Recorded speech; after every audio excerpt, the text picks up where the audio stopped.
Yang kedua, berikutnya Mas Agus Nurudin, ya, apakah bisa di, CV-nya?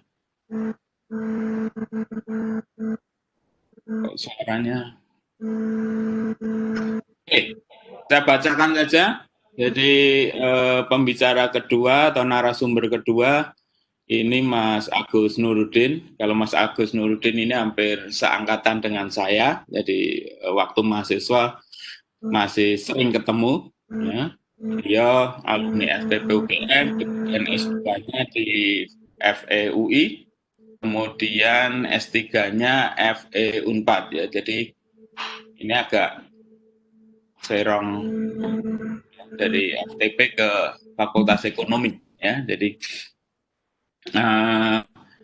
sekarang peran dan mungkin jabatan dan sebagainya ini adalah Group Corporate Innovation Officer dan Corporate Korsek PT Paragon Group, kemudian juga Komisioner PT Beta Indonesia, Komisioner PT Nafas Consultant, dan Dewan Pengawas SUD Bogor. Jadi banyak peran beliau saat ini dan saya kira hal yang menarik kita tunggu apa yang akan beliau sampaikan kaitannya dengan webinar kita saat ini. Monggo Mas Agus Nurudin waktunya untuk kami sampaikan. Matur nuwun, Mas Agus.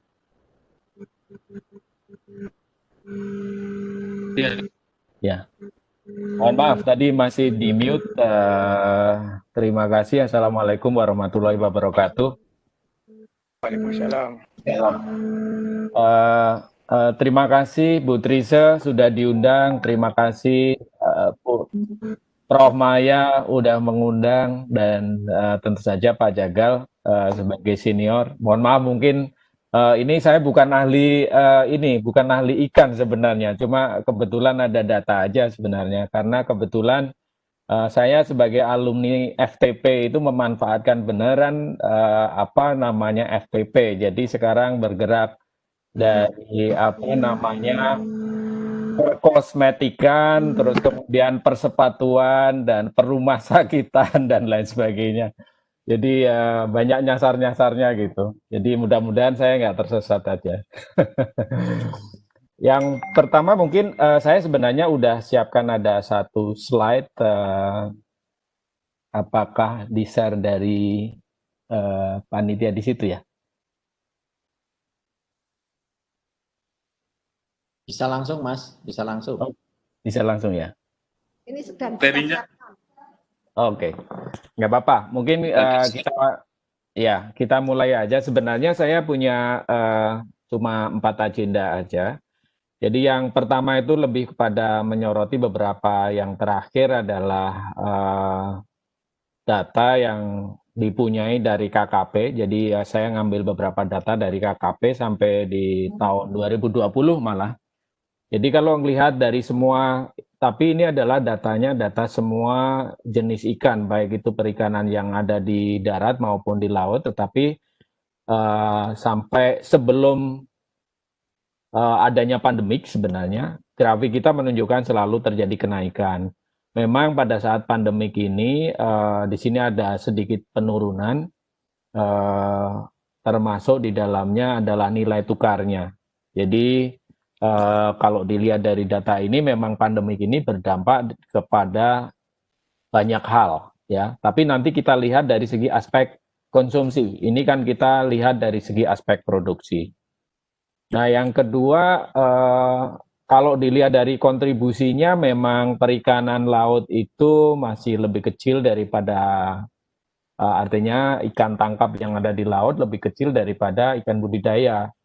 Saat ini kalau dilihat dari trennya, tapi ikan laut itu selalu naik, tapi di saat terakhir sampai 2018 budidaya itu agak sedikit turun.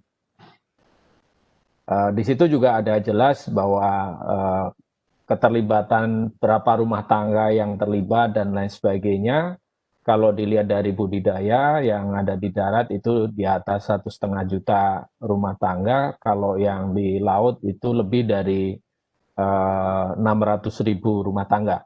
Ya, jadi ini memang perikanan ini hampir boleh dikatakan mirip-mirip juga dengan pertanian, di mana kontribusi keterlibatan masyarakat di dalam hal itu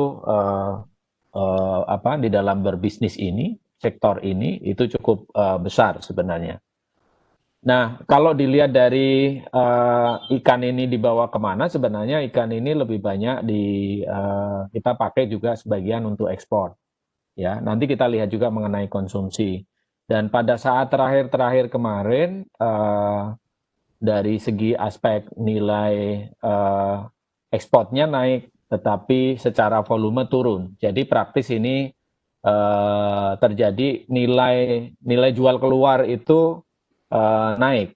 Jadi nilai per kilonya naik untuk yang diekspor. Ya.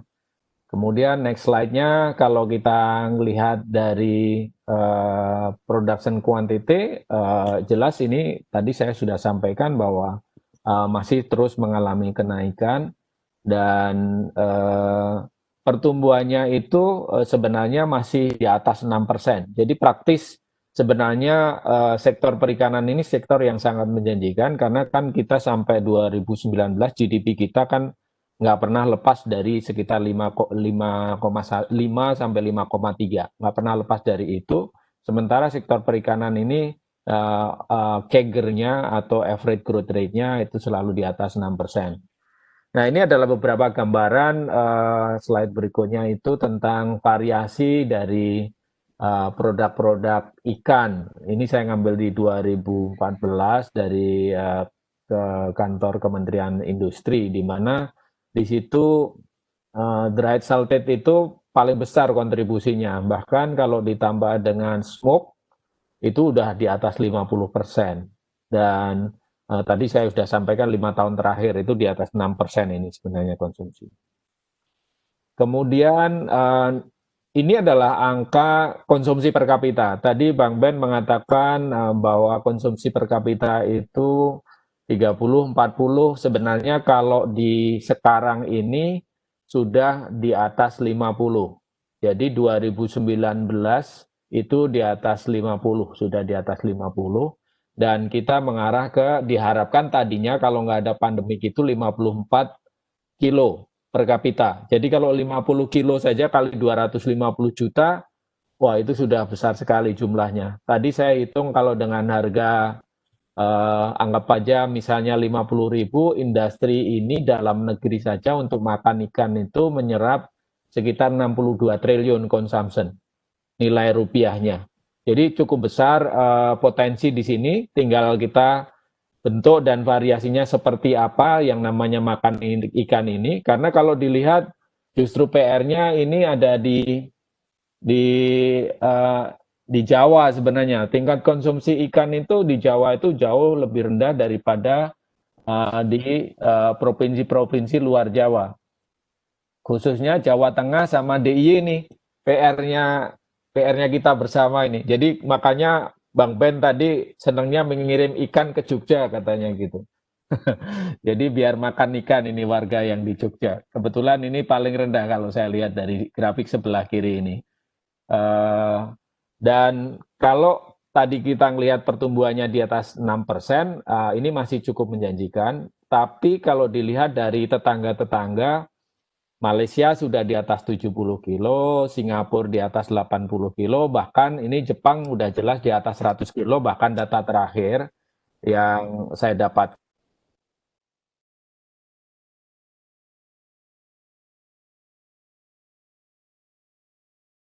Maaf Pak Mas Agus, di mute itu, ke mute kayaknya ke klik.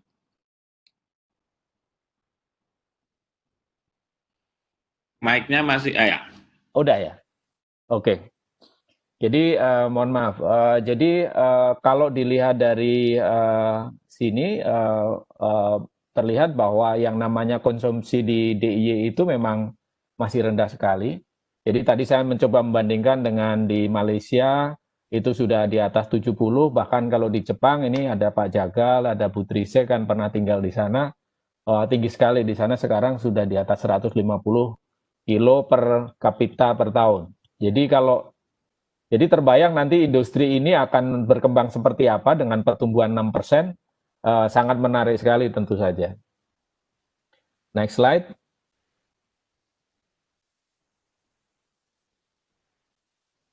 Nah, ini adalah data-data yang terkait dengan di pasar, artinya terkait dengan konsumsi. Kalau tadi kan kita bicara produksi dan lain sebagainya, kalau kita sekarang coba kita lihat yang sudah branded lah ibaratnya, proses seafood yang ada di supermarket dan lain sebagainya.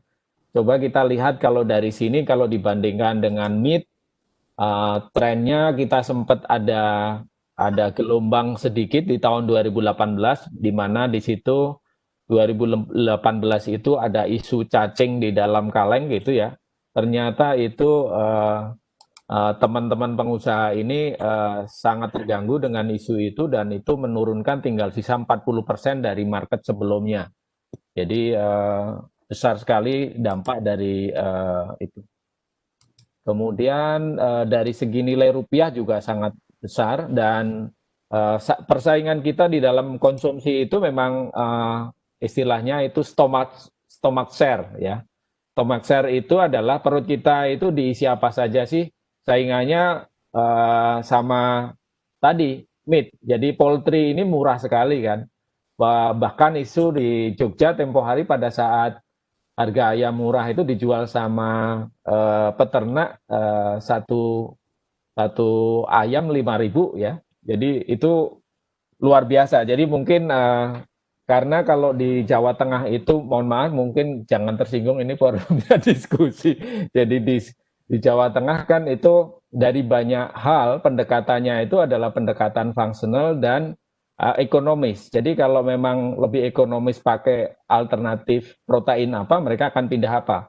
Termasuk di dalam memilih produk-produk yang lain. Jadi bukan cuma di konsumsi protein, tetapi juga produk-produk lain terkait dengan konsumsi rumah tangga, cenderungnya di Jawa Tengah itu fungsional lebih mengedepan daripada mohon maaf masalah brand atau quality. Jadi maunya kualitasnya bagus tapi ekonomis gitu ya. Jadi makanya tadi mungkin di Jawa Tengah atau khususnya di Jawa tadi kan konsumsinya rendah, itu bukan cuma masalah budaya sepertinya, tapi juga pendekatannya harus ada pendekatan yang variatif, ada campaign dan lain sebagainya. Mungkin nanti dari dinas bisa ada campaign dan lain sebagainya yang terus-menerus, karena effort untuk merubah kebiasaan itu adalah sangat besar dan sangat take time atau ambil proses cukup lama.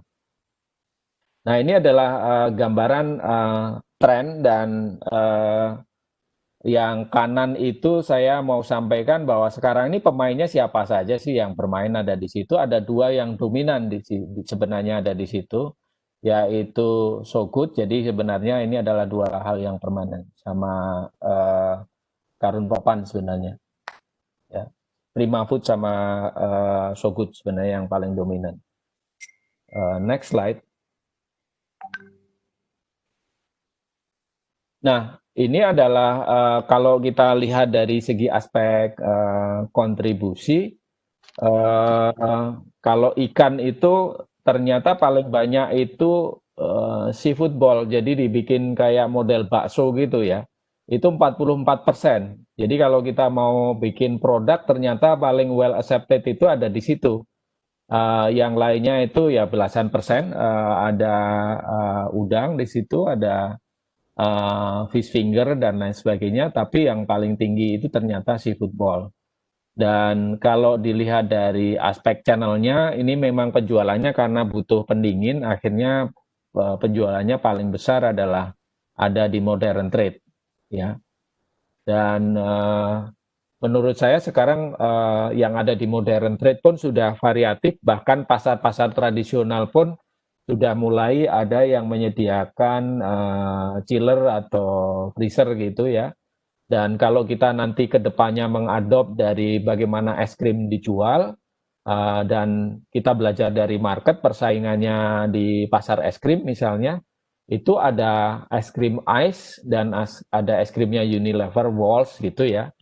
Unilever itu masuk di dalam mainstream road to market yang mainstream gitu ya. Misalnya ke retailer-retailer biasa dan modern, mereka distribusikan freezer dan lain sebagainya. Nah, kalau Ice ini melakukan terobosan misalnya adalah siapa yang menjual ice itu di ibu-ibu rumah tangga. Jadi menciptakan ibu rumah tangga menjadi rumah tangga yang entrepreneur gitu. Jadi mereka menyediakan chillernya atau freezernya itu tidak di toko, tapi mereka menciptakan toko. Dan akhirnya ice ini bisa melakukan penetrasi dan mengambil sebagian market share-nya di Walls. Nah, apakah nanti ini praktis ini bisa dijalankan untuk di produk-produk seafood ini? Nah, itu adalah sebuah gagasan untuk menerobos road to market sehingga konsumsi masyarakat juga bisa meningkat dengan penetrasi yang jauh lebih baik. Next slide-nya.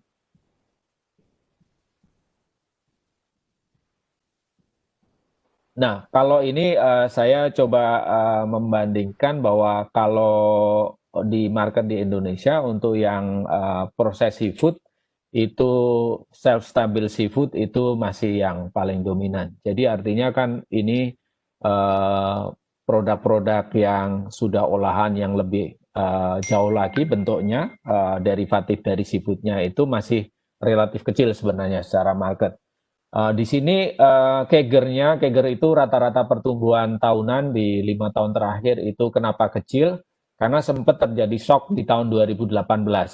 Ya, sebenarnya kalau kita exclude-kan di 2018, yang namanya seafood itu masih ada di atas 6%. Ya, next slide. Nah, bagaimana dampak COVID? Ini menarik dampak COVID ini karena banyak industri terdampak. Kalau yang paling worst itu sebenarnya adalah tourism. Bahkan kalau tourism ini, kalau hotel saat ini, kalau siapa mau membeli hotel, ada kebetulan saya ada di Kadin, jadi ada 1.600 hotel mau dijual. Bagi mungkin Pak Ben mau beli hotel, monggo silahkan. Hotel dijual murah, mau ada di Bali dan seluruh Indonesia tersebar saat ini. Karena pandemik ini juga recovery-nya akan lama. Memang kita sekarang sedang melakukan uji klinis, tetapi kelihatannya recovery-nya akan take time. Jadi mungkin baru akan recovery di second semester 2021.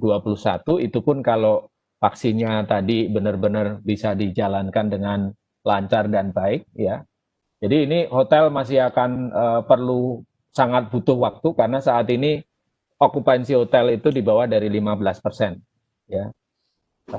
Nah, kalau kita melihat masalah ikan, agriculture itu berada di tengah, jadi mestinya stabil-stabil saja karena itu merupakan kebutuhan basic. Ya, next slide-nya. Nah, kalau berdasarkan pada insight yang terakhir, sebenarnya adalah frozen food ini saat ini menjadi prioritas bagi rumah tangga pada saat terjadinya pandemi. Bahkan mereka juga melakukan stocking, jadi kalau kita ngecek di dapurnya ibu-ibu, di cupboard-nya dapur ibu-ibu itu rata-rata stoknya itu naik, ada di situ.